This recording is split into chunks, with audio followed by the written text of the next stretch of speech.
زندہ ہیں، خداوند تعالیٰ انہیں حفظ کرے، سلامت رکھے، اور جو اس دنیا سے رحلت فرما گئے پروردگار انہیں جوار رحمت میں مقام نصیب فرمائے۔ ان تمام بزرگوں کے ہاتھوں یہ بنیاد پڑی، ایک قیادت کا اعلان ہوا، تنظیم کا قیام ہوا، لیکن ایک تیسری چیز ساتھ شروع ہوئی، اور وہ ہویت شیعہ، شخصیت شیعہ، شناخت شیعہ، خود شیعہ کی بننا شروع ہوئی۔ پہلا قدم اٹھا اس کی طرف۔ توجہ فرمائیں، ابھی ان کے ذہنوں کے اندر جو کچھ تھا لاشعور میں، شعور میں کچھ اور ہو گیا، لاشعور میں کچھ اور رہا۔ تنظیم کا نام جو انتخاب کیا گیا، تحریک نفاذ فقہ جعفریہ، فقہ کہتے ہیں اردو زبان میں یا پنجابی رائج زبان میں، میں بھی ابھی آپ کے ہم زبان ہو کر یہی کہوں گا، فقہ ہی کہوں گا تاکہ سمجھ آئے۔ فقہ کہنے سے بعض سمجھتے نہیں، پتہ نہیں کیا کہہ رہے ہیں، فقہ کیا چیز ہوتی ہے، ہمیں تو فقہ پتہ ہے۔ اس وقت نعرہ بھی یہ تھا کہ جان دیں گے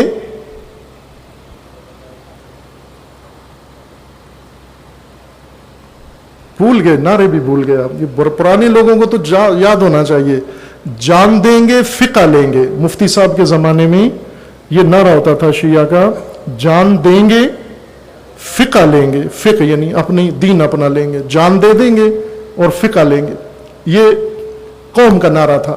لیکن بکھر میں اس اجتماع میں تنظیم کا جو وجود قائم ہوا، اس کا عنوان تحریک نفاذ فقہ جعفریہ، یہ اس کا عنوان چنا گیا۔ خب یہ عنوان ان حالات کے اندر یہ شعار کی حیثیت رکھتا ہے، ایک ملت کا شعار ہے۔ شعار نعرے کو نہیں کہتے، شعار وہ فکر ہے یا وہ مقصود ہوتا ہے نصب العین، جو جنگوں میں عموماً یا کسی بڑے کام کے لیے چنا جاتا ہے۔ اس پر ایک عشرہ کامل کی گفتگو میں نے کی ہے، شعار کربلا، شعار حسینی۔ سید الشہداء علیہ السلام نے کربلا میں جو شعار دیے ہیں ان کے متعلق تفصیل سے گفتگو ہے، وہاں شعار کی بھی تفسیر و تشریح موجود ہے، شعار کس کو کہتے ہیں اور کیوں شعار ضروری ہے۔ ہر قوم کا ایک شعار ہوتا ہے، ہر مذہب کا شعار ہے، جیسے لا الہ الا اللہ اسلام کا شعار ہے، کلمۃ اللہ ہی العلیٰ یہ دین کا شعار ہے، یہ اسلام کا شعار ہے، یہ شعار ہے در حقیقت جسے ہم کلمہ کہتے ہیں، یہ شعار دین ہے۔ شعار قوم بنا تحریک نفاذ فقہ جعفریہ۔ اب توجہ فرمائیں، یہاں پر محرک اس اجتماع کا رد عمل تھا ضیاء الحق کے عمل کے مقابلے میں۔ ضیاء الحق نے جو اپنا ٹولہ تھا، اس کا ضیاء الحق کے پیچھے ایک بہت بڑا ٹولہ تھا، مذہبی ٹولہ، وہی مذہبی ٹولہ جس نے بعد میں پاکستان کو آگ میں جھونکا، جو آج تک ہزاروں لاکھوں پاکستانیوں کا خون گرا چکا ہے، شیعہ و غیر شیعہ کا، وہی ٹولہ ضیاء الحق کے ساتھ تھا۔ بڑے بڑے چہرے جو آج بھی احترام کی نگاہ سے دیکھے جاتے ہیں، یہ سب ضیاء الحق کے ساتھ تھے۔ اس پورے ٹولے نے یہ فیصلہ کیا کہ ملک کے اندر خاص قسم کا اسلام کا چہرہ بنا کر اور نافذ کر کے، اور ضیاء الحق امیر المومنین بن کر، خلیفہ بن کر رسول اللہ کا، اور پھر ایک دفعہ وہ عصر زندہ کرے، اور یہ سارا ٹولہ اس کے ساتھ تھا۔ اور اس میں ضروری تھا، اس نظریے میں ضیاء الحق کے منصوبے میں، شیعہ بیچ میں سے محو ہو جائے، چونکہ شیعہ اگر ہوا تو یہ چہرہ یا یہ نظام نافذ نہیں ہو سکتا، اور شیعہ کو بھی احساس ہو گیا کہ ہمیں محو کرنے جا رہے ہیں، ہمیں ختم کرنے کا منصوبہ ہے۔ لہذا اس وقت کے بزرگان نے احساس کیا اور اٹھے، محرک یہ رد عمل بنا، اور جمع ہوئے۔ جمع ہونے کے بعد ایک روش اپنائی ان لوگوں نے، اور وہ تنظیم اور حزب۔ اب محرک رد عمل تھا،